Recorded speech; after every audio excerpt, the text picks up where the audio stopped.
تو اس بحث میں پڑھنے کے بجائے ہمیں اپنے عمل پہ توجہ اور یقین کرنا چاہیے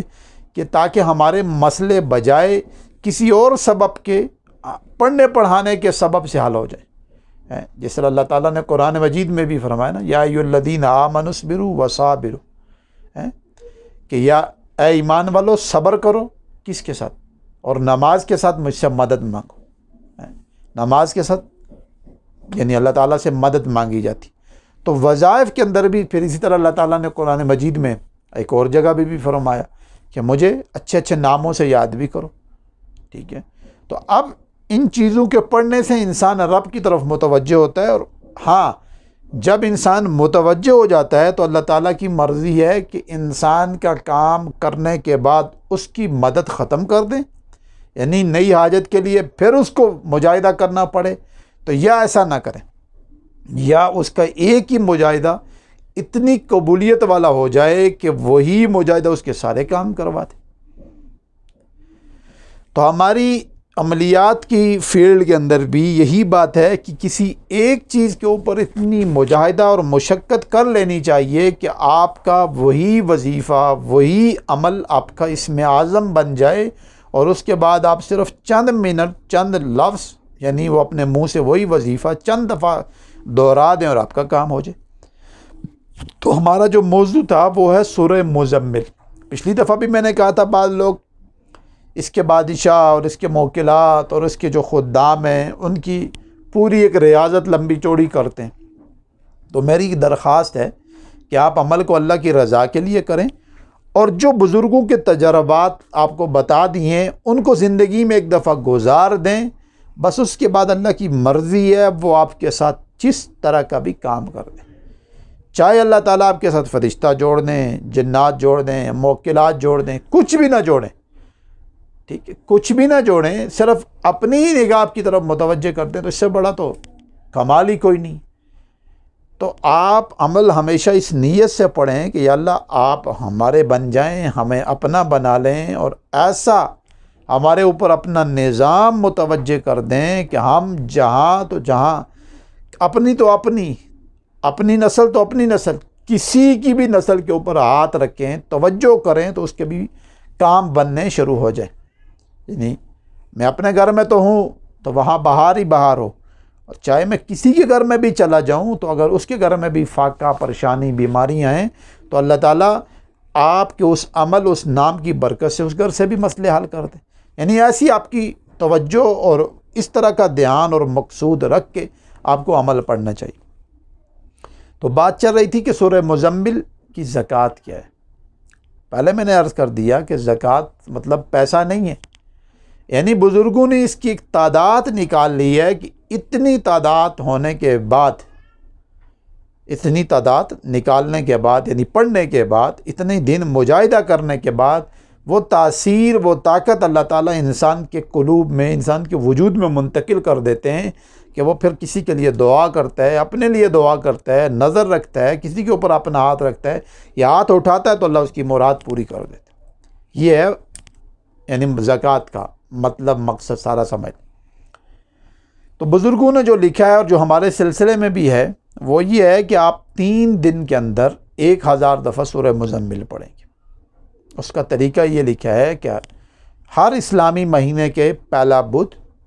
پہلی جمعرات اور پہلا جمعہ، یعنی 3 دن کو روزہ رکھیں اور رات کو سورہ مزمل پڑھیں. اس کا طریقہ یہ ہے کہ پہلے دن سورہ مزمل یعنی بدھ والے دن آپ نے روزہ رکھ لیا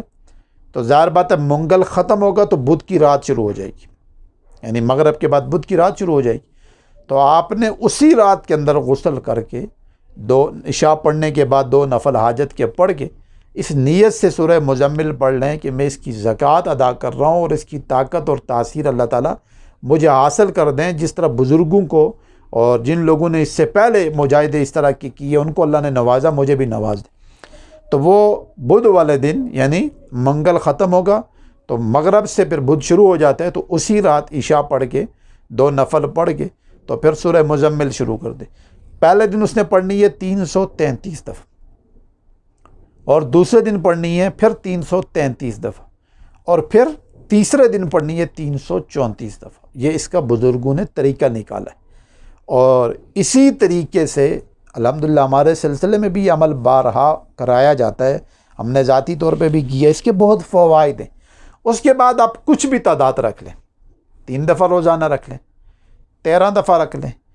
12 دفعہ رکھ لیں، 9 دفعہ رکھ لیں، پھر اس کو پر ڈے پڑھیں، وہ تعداد خود مقرر کر لیں اور اپنے مقاصد کو آپ کرنا شروع کریں۔ اچھا، پچھلے ویلاگ کے اندر میں نے کچھ اعمال آپ کو بتائیں، دائرے والے، میم والے، کچھ اس طرح کی، تو وہ تجربات الگ ہیں، یہ الگ تجربہ ہے، یہ الگ ایک عمل ہے۔ تو آپ اس کو اپنی زندگی میں پہلے 3 دن 1000 دفعہ کر لیں، عشاء کے بعد شروع کریں، اور پھر آپ نے اس کو کرنا ہے، ٹھیک، اللہ کا کرم کرے تو سحری تک، پھر سحری کریں، روزہ رکھ لیں، اور پھر دوسرے دن کریں، پھر تیسرے دن کریں، بس پہلے دن 333، دوسرے دن 333، اور یعنی تیسرے دن 334۔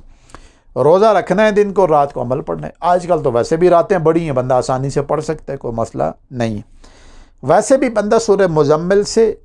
جب محبت کرتا ہے اور پڑھنا شروع کرتا ہے تو انسان کو وقت تھوڑا لگتا ہے، یعنی 2-3 گھنٹے میں انسان 333 دفعہ 334 دفعہ آسانی سے پڑھ سکتا ہے، کوئی اتنا پرابلم اس کو نہیں آتی۔ بس شوق کی بات ہے، جتنی محبت ہوتی ہے قرآن مجید سے، کلام اللہ سے، اور بار بار پڑھنے سے، اس کو نفع ہی نفع حاصل ہوتا۔ میں نے بعض بزرگوں کو دیکھا ہے وہ کوئی عمل نہیں کرتے، ہر وقت سورہ مزمل ہی پڑھتے ہیں۔ اچھا، وہ سورہ مزمل جب پڑھتے ہیں تو اس میں ساری چیزوں کا سب نیتیں کرتے ہیں، دنیا کی بھی نیت کرتے ہیں، آخرت کی بھی نیت کرتے ہیں، خاتمہ ایمان کی بھی نیت کرتے ہیں، جنت کی بھی نیت کرتے ہیں، دنیا میں جتنی بھی ضروریات ہیں، گھر ہے، کاروبار ہے، گاڑی ہے، اچھا مکان ہے، صحت ہے، اور مال و دولت ہے، اور پرسکون زندگی گزارنا، تو یہ ساری نیتیں کر کے وہ صرف ایک ہی دفعہ سورہ مزمل پڑھتے رہتے، تو وہ ساری چیزیں اللہ تعالیٰ سورہ مزمل سے ہی ان کی وہ فرمائشیں، وہ ضروریات، وہ مقاصد، وہ ساری چیزیں پوری کرتے رہتے۔ تو یہ اس کا ایک بہترین طریقہ ہے، اس کی زکوٰۃ نکال لیں، اور اس کے بعد اس کو اپنی ہی مرضی کے مطابق، بس ایک بات ذہن میں رکھیں، پہلے دن یعنی زکوٰۃ نکالنے کے بعد جو تعداد آپ رکھ لیں، اگر 12 دفعہ تو پھر ساری زندگی 12 ہی رکھیں، کم نہیں ہونی چاہیے۔ اور وظیفہ اس وقت کام چھوڑ دیتا ہے جب آپ کبھی پڑھتے ہیں کبھی نہیں پڑھتے، کبھی تعداد پوری کی کبھی نہ کی، تو اس سے پھر اس کی مزہ نہیں رہتا، پھر اس کی وہ جو اللہ کی مدد ہوتی ہے اس میں وہ یعنی آپ کے ساتھ جڑتی نہیں ہے، وہ مدد کم ہو جاتی ہے، توجہ نہیں رہتی آپ کی۔ کیونکہ میں نے جہاں تک بزرگوں سے سنا اور جو چیز میں نے ذاتی طور پہ بھی محسوس کی، آپ کوئی بھی چیز کنٹینیو کریں گے چاہے تھوڑی ہو، تو اللہ تعالیٰ نے جو اس کے ساتھ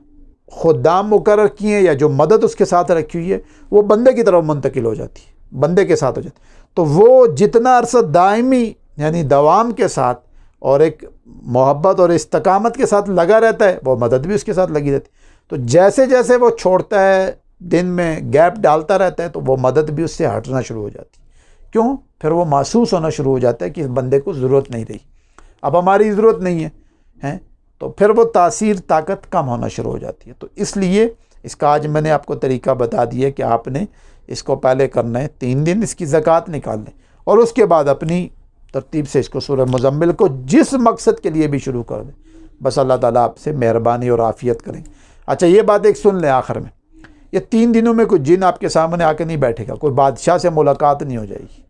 بس اللہ تعالیٰ سے یہ مانگنا ہے کہ اللہ جس طرح بزرگوں کو آپ نے اس کی تاثیر اور طاقت دی تھی، یہ 3 دن میں اس لیے کر رہا ہوں کہ یہ تاثیر اور طاقت مجھے بھی عطا کر دیں، اور تاکہ میں دنیا آخرت کے اس صورت کے ذریعے سے نفع حاصل کر سکوں، گناہوں سے بچ سکوں، ذلت رسوائی سے خود بھی بچ سکوں، انسانیت کو بھی بچاؤں اور اپنی نسلوں کو بھی بچا سکوں۔ اس نیت سے اس کی زکوٰۃ نکال لیں، اور اس کے بعد اس کو ساری زندگی پڑھیں، انشاءاللہ اللہ تعالیٰ نفع ہی نفع رکھیں گے آپ کے ساتھ، اور اس کے اندر تو خیر نور ہی نور ہے، نفع ہی نفع ہے، اور انشاءاللہ اللہ تعالیٰ آپ کو ہر طرح سے کامیابیوں سے نوازیں گے۔ السلام علیکم ورحمۃ اللہ وبرکاتہ۔